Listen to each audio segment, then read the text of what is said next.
Hello students. आज की class में हम अपने नेक्स्ट टॉपिक को करेंगे, that is what is acceleration. Acceleration का मतलब क्या है? It is the rate of change of velocity with time. अगर कोई एक ऑब्जेक्ट की वेलोसिटी टाइम के साथ चेंज हो रही है तो इनके रेशियो को हम लोग कहते हैं एक्सेलरेशन।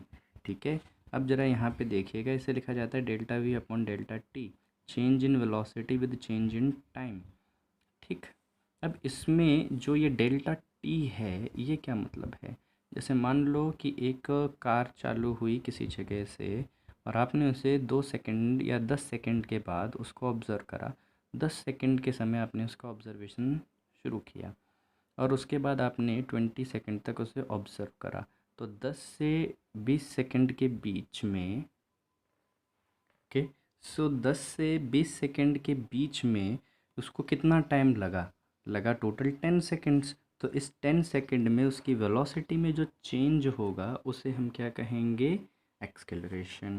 ठीक है, एक्सेलरेशन के लिए अगर हम बात करें तो अगेन इस टाइम के लिए मैंने लिखा है जैसे टाइम ड्यूरेशन फॉर एक्सेलरेशन, जितनी देरी के लिए एक्सेलरेशन हुआ है। ठीक है, time for which force is being applied, ये भी एक कॉन्सेप्ट है कि कितनी देर के लिए किसी ऑब्जेक्ट पे फोर्स लगा है, क्योंकि कोई एक ऑब्जेक्ट में एक्सेलरेशन जो आता है वो फोर्स लगने के कारण आता है। किसी भी ऑब्जेक्ट के लिए अपने फोर्स वेलोसिटी जब चेंज होती है, जब उस पर फोर्स लगे, पहले इफेक्ट ऑफ फोर्स शायद आपने 8th क्लास में पढ़े होंगे, उसमें एक जगह पे लिखा है change the speed, change the direction of an object, और इन दोनों का मतलब होता है velocity. The SI unit of acceleration is metre per second square. Now note है, when a body moves with a constant velocity its acceleration is zero. याद रखिएगा, अगर उसकी वेलोसिटी कांस्टेंट है, बदल ही नहीं रही है, तो एक्सेलरेशन जीरो होगा। एक्सेलरेशन क्या है? आप लोगों ने शायद स्कूटी और बाइक में देखा होगा, राइट हैंड में एक ऐसा हैंडल के ऊपर हैंडल जो रहता है उसको आप ऐसे घुमाते हो, जिससे स्पीड बढ़ती है, वो एक्सेलरेटर है। तो वो क्या कर रहा है? आपकी कार की या व्हीकल की स्पीड को एक्सेलरेट कर रहा है। ओके, ज़रा अब समझिएगा नेक्स्ट टॉपिक को। अच्छा, इसमें एक चीज़ और देखिएगा, जैसे मान लो कि कोई एक बाइक है, वो शुरुआत में कॉन्स्टेंटली एक स्पीड से चल रही थी, और उस जब आपने ऑब्जर्वेशन स्टार्ट करा, मतलब स्टार्टिंग से ही आप अपनी बाइक पे अपना ऑब्जर्वेशन स्टार्ट कर रहे हो, स्टार्टिंग में वेलोसिटी ज़ीरो थी और कांस्टेंट, फिर वो थोड़ा सा स्पीड गेन करी और कांस्टेंट स्पीड से चलना शुरू कर दिया। कांस्टेंट के बाद कुछ समय बाद आपने स्पीड को बढ़ाना शुरू करा, तो जितनी देर उसकी स्पीड कांस्टेंट रहेगी, एक्सेलरेशन कैलकुलेट करते वक्त वो वाला टाइम आप लोगे नहीं, क्योंकि टाइम जो है सिर्फ और सिर्फ एक्सेलरेशन का टाइम लिया जाता है, मतलब जितनी देर में स्पीड में चेंज आ रहा है वो वाला टाइम लिया जाता है। ठीक है, always put speed in metre per second. अभी आप ना ये कॉन्सेप्ट ही लेके चलो कि स्पीड को मीटर पर सेकेंड में पुट करना है। देखो, धीरे धीरे चीज़ें बिल्ट होती हैं, फिलहाल एक बेसिक चीज़ समझिए। अब आपको ज़्यादातर स्पीड किलोमीटर पर आवर में दी होंगी, तो कन्वर्ट कैसे करोगे उसे मीटर पर सेकेंड में? तो जो भी न्यूमेरिक वैल्यू, जैसे लिखा है किसी एक कार की स्पीड जो है 60 किलोमीटर पर आवर है, अब आप, मैंने तो कह दिया मीटर पर सेकेंड में, अब कैसे कन्वर्ट करें? क्वेश्चन में दिया ही नहीं मीटर पर सेकेंड में। तो आप वो जो 60 न्यूमेरिक वैल्यू जो है किलोमीटर पर आवर, तो उसकी यूनिट है। ठीक है, स्पीड को जिस यूनिट में मेजर किया गया है, तो जो 60 उसकी न्यूमेरिक वैल्यू है, उसे 5/18 से मल्टीप्लाई कर दीजिए और उसकी यूनिट जो है मीटर पर सेकंड रख दीजिए, तो वो कन्वर्ट हो जाएगी। जैसे कि एग्जांपल से समझिए, कोई एक कार जो है 72 किलोमीटर पर आवर की स्पीड से चल रही है, लेकिन आपको उसकी स्पीड को कन्वर्ट करना है मीटर पर सेकेंड में, तो न्यूमेरिक वैल्यू कितनी हुई? 72। ठीक है, ये तो इसकी यूनिट है। इसे मल्टीप्लाई करें 5/18 से, तो 5/18 से, और इसके साथ यूनिट पुट कर दीजिए मीटर पर सेकेंड, जैसा कि मैंने नीचे सॉल्व करा है। तो ये जो 72 किलोमीटर पर आवर है वो इक्वल होगी 20 मीटर पर सेकेंड के, और टाइम को भी सेकेंड्स में पुट करें। ठीक है, next, calculate the acceleration of a car which increases it's speeds from 54 to 72 kilometre per hour in 10 second. देखो, टाइम जो है वो SI यूनिट में दिया हुआ है, मतलब सेकेंड्स में दिया हुआ है, नो इशू, बट स्पीड किस में दी हुई है? किलोमीटर पर आवर में। तो what is the formula? Acceleration is equal to v final minus v initial upon time. We can use this one ना, मैंने यहाँ लिखा भी है। तो फाइनल वेलोसिटी इनिशियल, अच्छा, चेंज से पहले आप लोग इसको कन्वर्ट करें, उससे बेटर है कि चेंज तो निकाल लो। वो आ जाएगा 18 किलोमीटर पर आवर, इस 18 को चेंज कर लीजिए मीटर पर सेकेंड में। ठीक है, आएगा 5 मीटर पर सेकेंड। तो ये according to this formula change in velocity आया 5 मीटर पर सेकेंड, टाइम जो है वो है 10 सेकेंड्स। सॉल्व करोगे तो आपका आंसर जो आएगा 1/2 मीटर पर सेकेंड स्क्वायर। देखो इसकी यूनिट मीटर पर सेकेंड, इसकी यूनिट सेकेंड, तो इस सेकेंड सेकेंड क्या हो जाएंगे सेकेंड स्क्वायर। और मैंने बताया भी था ऐसा unit of acceleration is metre per second square. Uniform acceleration मतलब ये है कि अगर कोई एक ऑब्जेक्ट स्ट्रेट लाइन में ट्रेवल कर रहा है और अगर उसकी वेलोसिटी इंक्रीज़ कर रही है जो इक्वल इंटरवल ऑफ टाइम में इक्वल अमाउंट से इंक्रीज़ कर रही है, तो उसे यूनिफॉर्म एक्सेलरेशन कहा जाएगा। If a body travel in a straight line, but uniform acceleration straight line में ही पॉसिबल है। इट्स वेलोसिटी इंक्रीजेज, ठीक है। और अगर इसकी वेलोसिटी इंक्रीज़ हो रही है इक्वल अमाउंट से in equal interval of time, ठीक है। जैसे कि जब भी 2 सेकेंड बढ़ जाती है तो किसी ऑब्जेक्ट की वेलोसिटी, किसी व्हीकल की वेलोसिटी 10 मीटर पर सेकेंड से इंक्रीज़ हो रही है, तो उसकी एक्सेलरेशन कांस्टेंट रहेगी। जैसे स्टार्टिंग में 2 सेकेंड बढ़ी तो 10 मीटर पर सेकेंड वेलोसिटी हुई उसकी, फिर अगले 2 सेकेंड्स में उसकी वेलोसिटी जो है बढ़कर हो गई 20, फिर इसके बाद वाली 2 में उसकी वेलोसिटी बढ़कर हो गई 30, ठीक है। तो हर 2 सेकेंड में जो वेलोसिटी है वो 10 मीटर पर सेकेंड से बढ़ती जा रही है, तो ये क्या है कांस्टेंट एक्सीलरेशन का एक एग्जांपल है, ठीक है। अब हमें नेचर में आसपास क्या कहाँ देखने को मिलता है, जैसे मान लो कि इसको मैं ना ऐसे थोड़ा सा इंक्लाइन कर दूँ और इसके ऊपर यहाँ पर अगर स्पैन को रखूँ तो इसके ऊपर रोल करता हुआ नीचे जाएगा। ये किसका एग्जांपल है, it is an example of constant और यूनिफॉर्म एक्सेलरेशन। अच्छा, यूनिफॉर्म का मतलब कांस्टेंट ही होता है, जो चीज़ चेंज नहीं हो रही, ठीक है। The motion of freely falling object, freely falling object का मतलब है कि कोई ऑब्जेक्ट जब अर्थ के ग्रेविटेशनल फोर्स की वजह से मूव करती है, जैसे ये पेन अगर मेरे हाथ से भी छूटेगा तो ये नीचे जाएगा, तो ये जो इसका मोशन यहाँ से नीचे की तरफ हुआ ये जो है फ्री फॉल था, ठीक है। Motion of A bicycle going down the slope, अगर आप किसी रोड पे जिसमें ढलान है वहाँ पे आपकी बाइसिकल पे पैडल नहीं मार रहे हो तो वो अर्थ की ग्रेविटी की वजह से नीचे की तरफ रोल करती हुई आएगी और इसको यूनिफॉर्म एक्सेलरेशन कहा जाएगा। नॉन यूनिफॉर्म एक्सेलरेशन अगर वेलोसिटी का जो चेंज है वो अनइक्वल है in equal interval of time. Now what is retardation, अगर किसी भी ऑब्जेक्ट की वेलोसिटी में चेंज हो रहा है लेकिन वो चेंज डिक्रीज़ का है तो उसे रिटार्डेशन कहेंगे। इसे नेगेटिव एक्सेलरेशन और डी एक्सेलरेशन भी कहा जाता है। इसका बेसिक एग्जांपल है ब्रेक्स। जब ब्रेक अप्लाई किए जाते हैं तो हर एक ऑब्जेक्ट की जो वेलोसिटी है वो डिक्रीज़ होती है। एक छोटा सा एग्जांपल देख लेते हैं। Calculate the retardation when car is travelling at initial इस स्पीड से है और ब्रेक लगाया गया, ठीक है, और ब्रेक लगा के वो 5 सेकंड में रेस्ट पर आती है। रेस्ट ये वर्ड का मतलब होता है स्टॉप हो जाती है। रेस्ट का मतलब हमेशा समझिए कि वेलोसिटी वहाँ पर 0 हो गई। तो acceleration final minus initial upon T, ठीक है। फाइनली अब इसमें ये देखिए स्टार्टिंग में 10 से चल रही थी, ब्रेक लगने के बाद कार रुकी है ना, तो ये वाला रेस्ट जो है फाइनल वेलोसिटी होगा। और इनिशियली आपका ये 10, ये फार्मूले का माइनस डिवाइडेड बाय 5 सेकेंड, आपको -2 मीटर पर सेकेंड स्क्वायर मिलेगा। ये माइनस क्या शो कर रहा है, it is under retardation negative acceleration. Next आपका टर्म है ग्राफ, ठीक है। A graph is a line straight और कर्व, कोई भी एक ऐसी लाइन चाहे वो स्ट्रेट हो चाहे कर्व हो जो एक क्वांटिटी का वेरिएशन दूसरी क्वांटिटी के साथ बताती हो उसे ग्राफ कहते हैं। एक एग्जांपल देखिए, जैसे speed equal to distance upon time.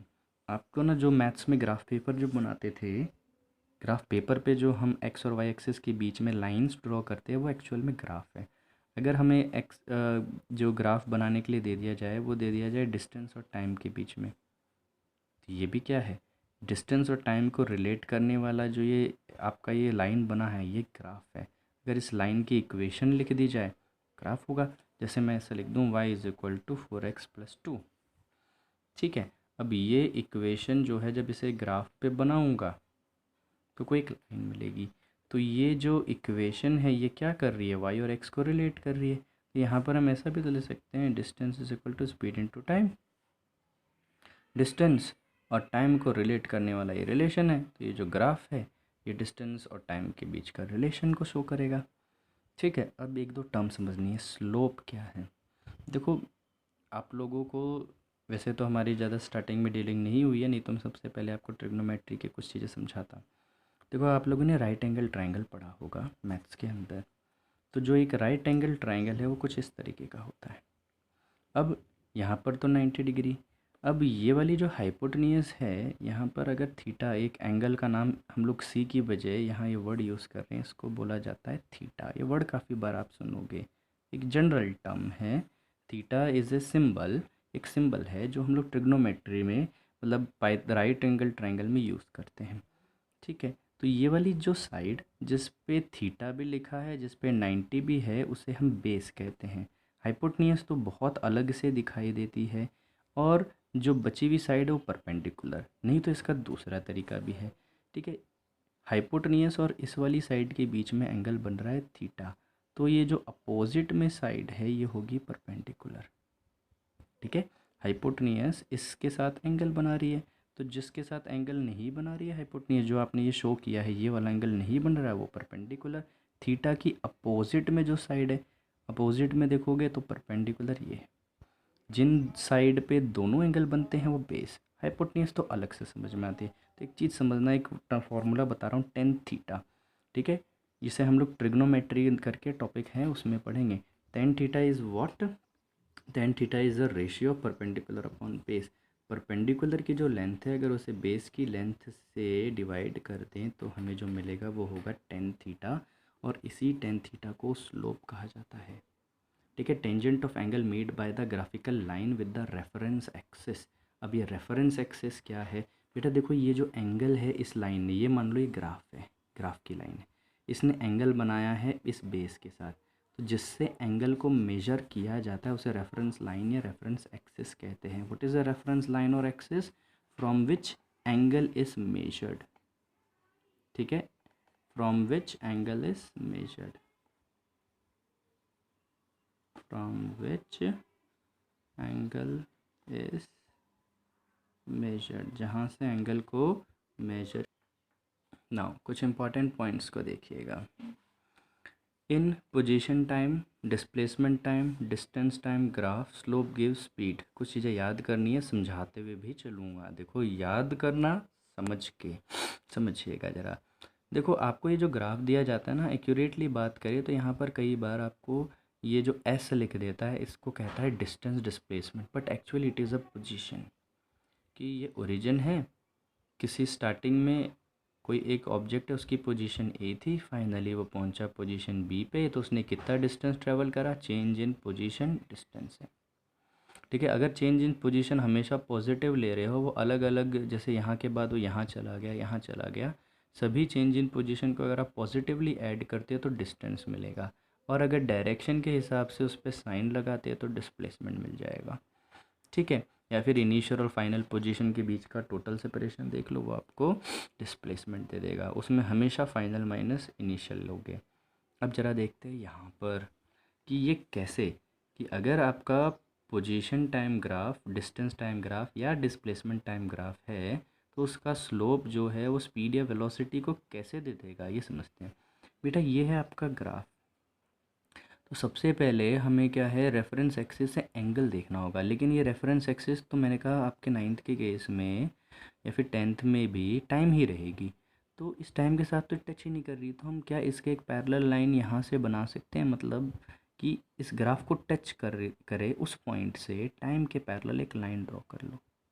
ठीक है, मैथ्स की प्रॉपर्टी है, अगर इस लाइन को आगे बढ़ाऊंगा तो ये यहाँ कट करती है, तो जो एंगल यहाँ बनेगा वो एंगल ही यहाँ बनेगा। कारण समझ रहे हो? ये लाइन पैरेलल है, ये ट्रांसवर्सल है, ये करस्पॉन्डिंग एंगल्स होंगे। ठीक है, तो पता करने का तरीका आपका यही रहेगा। ओके, सो पता करने का तरीका आपका यही रहेगा कि आप जो है ना, आपका ग्राफ बना है, उससे जो इसको आपकी टाइम एक्सिस को इसके पैरेलली शिफ्ट कर दो।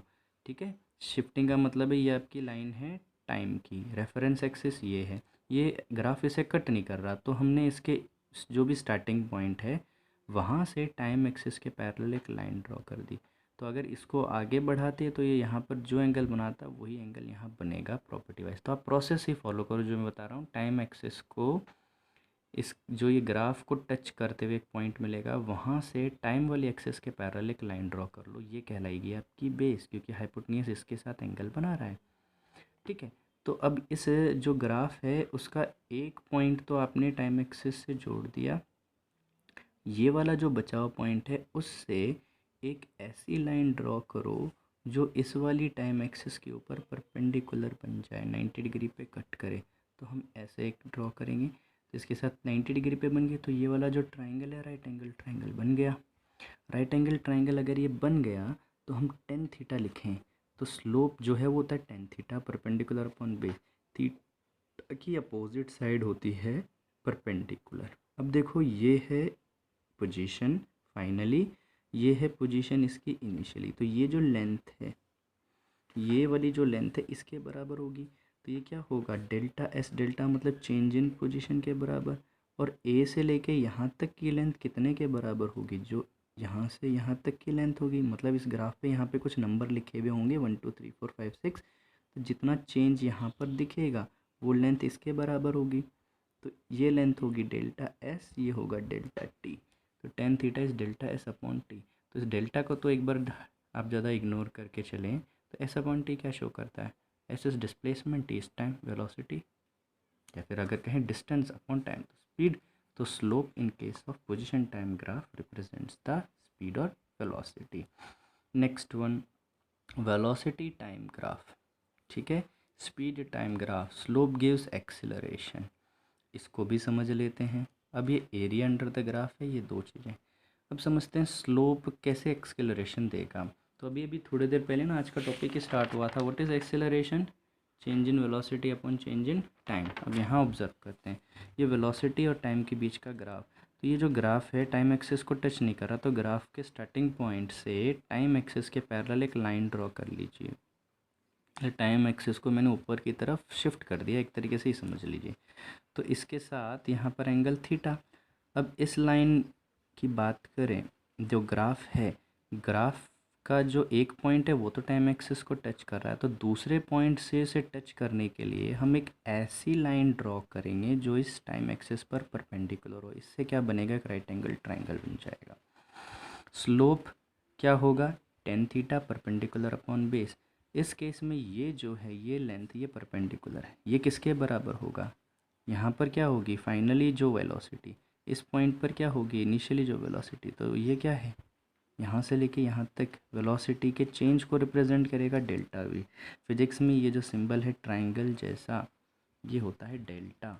ठीक है, डेल्टा वी यहाँ स्टार्टिंग में था और फाइनली यहाँ पहुँचा, तो ये लेंथ ये टाइम वाली एक्सिस पर लेंथ मिल रही है।